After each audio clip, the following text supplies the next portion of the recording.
Hey, oh, I'm excited to be here. I'm excited to be doing this with you guys. Um, I do have to apologize first, though. I had intended for this to be a live recording, um, and so I could be with you and participate in comments and questions and stuff.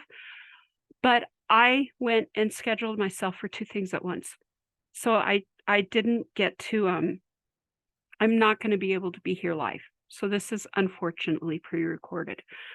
I will be live next week. So, look forward to it. What I'm going to do next week is still a mystery. So don't ask me that, but I will be working on it. So let's get into the mindfulness and the paranormal. But before I do anything else, let me get some definitions out of the way. If you're at this channel, you already know what the paranormal is, so I won't waste your time. Mindfulness, I'm sure many of you know, but I'm going to say it anyway because that's what we're doing, is mindfulness. It's the practice of paying attention to the present moment without judgment. That's important, without judgment. And it's about being aware of your thoughts, your feelings, bodily sensations without getting caught up in them. So maybe while you're being mindful, you feel a bubble of anxiety pop up. When you're mindful, you can say, I wonder where that's coming from. Well, let me file it aside for a moment, get back to what I'm doing, and I can look at it later. That's what mindfulness helps with, so that you can keep that those thoughts at bay, so that you can get some really good data when you're doing your research.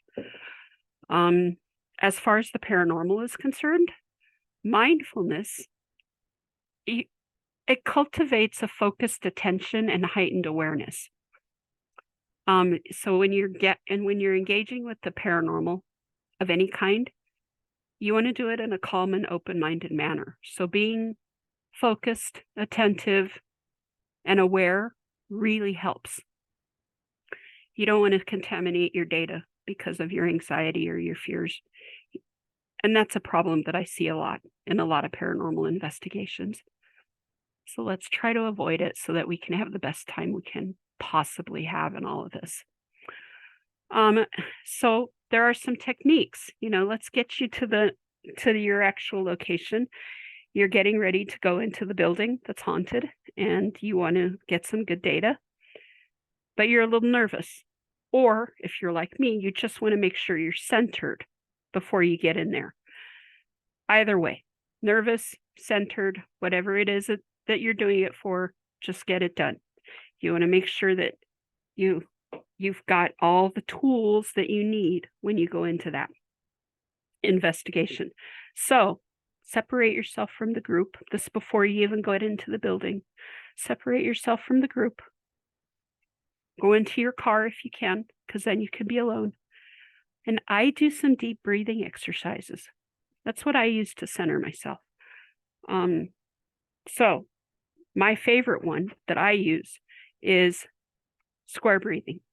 And that's inhale for the count of 4. Hold your breath for the count of 4. Exhale for the count of 4. Hold your breath again for the count of 4. Once you complete a cycle, take stock. Maybe you need to do it again. Maybe you need to do it 2 or 3 times. Do it. If you need to do it, do it. Nobody's going to make fun of you about it. Just get it done. I still do this before every time I go into a haunted building. Every time. I will separate myself and I'll center myself with this. And I've been doing this for a while. Nothing scares me anymore. So, but I still do it. Another example of this that I teach is diaphragmatic breathing. It's deep breathing again, but it's all going to be from your diaphragm, which is slightly above your stomach. Your outer stomach, not your inside stomach. And you put a hand on your belly and a hand on your chest, and then you breathe deeply in through your nose. And what the reason you have your hands here is because you want to feel your breath coming into your belly, so your belly will expand. And then you exhale through your mouth. You can whoosh it, you can sigh it, you can do whatever you need to. Just exhale through your mouth. And again, you're going to feel your stomach fall. And through both of those, your chest shouldn't move. If it does, you try again. You work on it until you get it. Now, the reason I like to teach that one in particular, especially to newbies on an investigation, is because it involves their entire body. They have to have a hand position. They have to get into a stance. It helps with the anxiety, whether you're at the grocery store or in a paranormal investigation. Plus, if you see your buddy, your newbie buddy over there, and doing this, then you know they might need some help. So you kind of go over and try to evaluate the situation. That way it doesn't get worse. So you want to be mindful, as we mentioned. We talked about the energy shifts and the other subtle details that can happen. If you're mindful, you're going to notice them. And sometimes it's that little tiny little piece that if you had been anxious, you'd have missed. But because you weren't anxious, you got it. And now you've got solid proof. I mean, that's the dream, right? We want solid proof of this. Anyway, my example for that, if we must have an example, is if you're fully present, you're more likely to be able to determine if that shadow you saw out of the corner of your eye was the wind blowing through the tree out that window, or was it an actual shadow, a ghostly one at that. That's the kind of help that you'll get from being mindful on a paranormal investigation. So please make sure you do these and stay mindful. A word about hauntings. I know they can be scary. I know many people avoid them because of that. Stay home if you must. But if you do want to explore this, arm yourself with some good mindfulness exercises so that you can be part of it. It's fun. Paranormal investigation is fun. Okay, so we're going back to it. You got out of the parking lot, you did your centering, now you're going into the building. People are setting up equipment. You've got people milling around wondering what's going to be happening. And then things start ramping up. You start hearing noises and you start seeing things out of the corner of your eye. You might even see an orb, an orb going past you that, doesn't really have a logical explanation. So you get a little frightened. Not a big deal. People do. Sorry, that's my dog out there barking at something, who knows what. And you find your mindfulness slipping a little bit. Fair. Take a moment, gather yourself. If you are over here, if your group of people is over there, you don't even have to leave them. Just turn a little bit so that you've got a little bit of privacy and focus inward. You don't have to close your eyes, just soften your gaze. Close your eyes if you want. And imagine this protective bubble surrounding you. I mean, it's a good solid bubble and you fit in it. Big enough for you. You can make it as big as you want to, 4 feet out, 8 feet out, whatever. Just make it a nice bubble that surrounds you completely. Then start to fill it with light from the bottom up. And make it so full of light that it's not only shimmering, but it's kind of quivering with that light. Completely full. I use white light because to me that's healing. Other people use blue because that's protective. It doesn't matter what color it is, just so you get the light in there. It helps. Stay in that until you feel safe. biggest thing I almost forgot to mention is that when you do form your bubble and you fill it with light, the next thing you have to do is imagine that it's your superhero shield. Nothing can get at you when you've got this on. You're not going to be possessed. You're not going to be, that full-bodied apparition isn't going to come racing towards you. You are protected in this bubble, which helps you to see the evidence that you're picking up, if indeed you are picking up any. The other grounding technique that I use, especially when I'm teaching or if I'm helping a newbie out, is the 5-4-3-2-1 technique. I like this one because it uses all of our senses. I know a lot of you already know about it. Well, guess what? Here's another lesson. So, newbies over there freaking out. You want to help. So you go over there and you tell them, here's what you're going to do. I want you to name 5 things you can see. Cameras. They might come up with cameras, REM pods, living people, furniture, 5 things they can see. And then they need to give you 4 things they can touch. They can feel the hoodie on them. They can feel the softness of their hair. They can feel the phone in the pocket. 5 things they can touch. 3 things they can hear.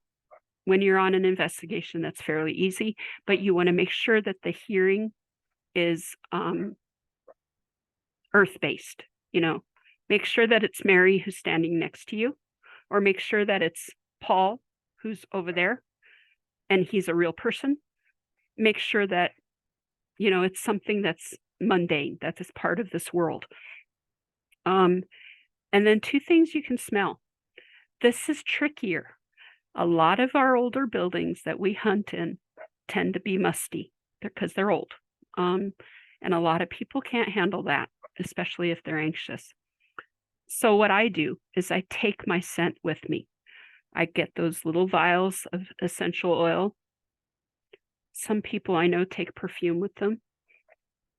Whatever works for you. And you pull it out of your pocket. You open one, you get a good whiff of it. You open the other and you get a good whiff of it, and you've done 2. You've done 2 things that you can smell. And then you'd want something you can taste. Well, please don't go licking the walls at Waverly Sanatorium. That's not a good idea, and it's not sanitary. So, what do? Take a hard candy with you. Get a breath mint. A stick of chewing gum. Whatever works, just so you can taste it. That should help. Now, if you're not completely calmed down at the end of one cycle, go back to 5 and start again. But with a completely different set of things. You're finding 5 things that you can see that you didn't see before. That's the way that works. So if you do need to go through it twice, make sure you have 4 vials of essential oil and more candies with you for tasting and smelling. I love that one. That one's excellent for beginners, and it's one that I still use, even, when I'm at the grocery store and I feel anxiety popping up. I even do it when I'm in bed at night because I get nighttime anxiety really bad, and I'll do it then. So try that. These examples can help with battling the unexpected and sometimes scary. But isn't that what we're doing? Is we kind of want the thrill, but we don't want it to get away from us. That's the thing. You don't want it to become a full-blown panic attack. So stay mindful. So the other thing that mindfulness helps us with is resilience.